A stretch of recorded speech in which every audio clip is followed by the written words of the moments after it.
unboxing là bài ngắm sàn đây rồi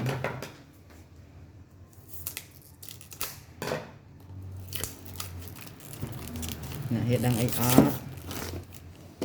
đang nhầm prap giờ mới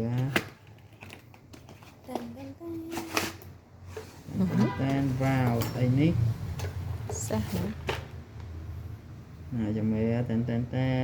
vào nè tình ăn lên nè thì nhé cái bao giờ dài chứ cột ở hết rồi con chơi không gì rồi hết nick khọt về hai dương lên chị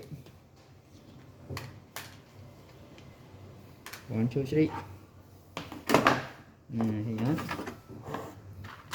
chị con đi chợ đã xi mòn lấy khăn xa không ai luôn tới rồi nè đây là lấy khăn sò á này cọc sò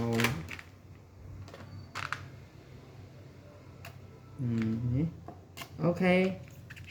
lên nhớ